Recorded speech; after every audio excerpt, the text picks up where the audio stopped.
The Finest Hours, directed by Craig Gillespie and based on the book by Casey Sherman and Michael J.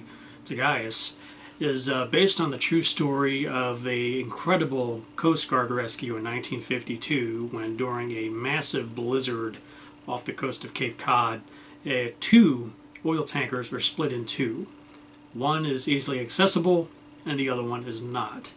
And it's left to a small group of men, of Coast Guard men, to take a small boat out and find this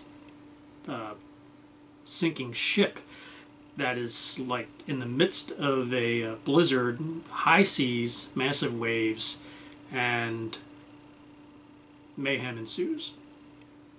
So you would think, based on that description, that The Finest Hours should be a gripping seafaring tale and rescue tale, but surprisingly it is not. For considering the subject matter, it lacks a lot of suspense. I mean, maybe in part it's because it's a true story, so we know that there are accounts of the events, and obviously there will be survivors, we hope. But throughout the film, it just felt like there was no sense of danger, even though there was danger, that there's a chance that these people that are trapped on the stern of the ship that survived are basically doomed to die because their ship is floundering and is on the verge of sinking, and they're doing all they can to keep it afloat. But oddly enough, I just didn't feel that sense of urgency and danger and suspense, and it just was like, all right. And from the other side of the spectrum, but the four men who sailed off on a small boat to rescue these sailors, again, I didn't feel that sense of danger and urgency that, say, we got in The Perfect Storm from Wolfgang Petersen. And I hated that movie because I felt like I was duped, because I was thinking it was a true account, but it's basically just all conjecture. So that, fortunately, The Finest Hours is not conjecture, as there are survivor accounts of the events that happened. So maybe, I don't know if it's because the events are told exactly as they happened, and maybe they're not as grandiose or exciting as we would hope, or even I would hope from a seafaring adventure such as this. But as it is presented, it just felt a little off. I just wish it was more focused on one thing and not the other. It would have been fine if it just focused on the sailors and the Coast Guardmen who are out to rescue them, and less about what happens on land involving Chris Pine's character's fiance.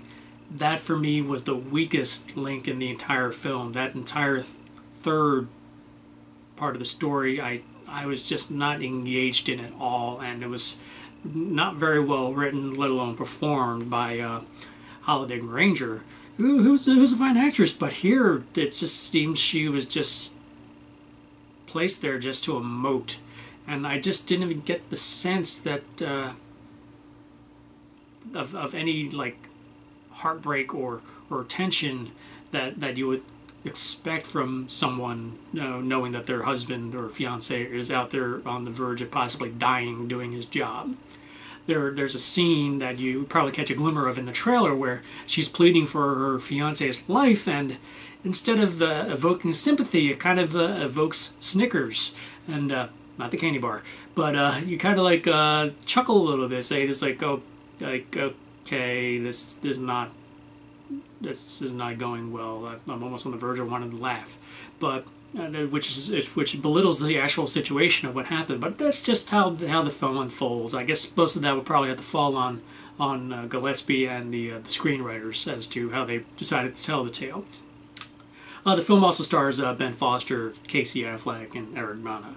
I mean, they're all fine in their performances, but it's just that the film itself lacks the suspense and urgency that the subject matter requires. I'm guessing the novel itself probably reads much better and more fulfilling than how the film turns out.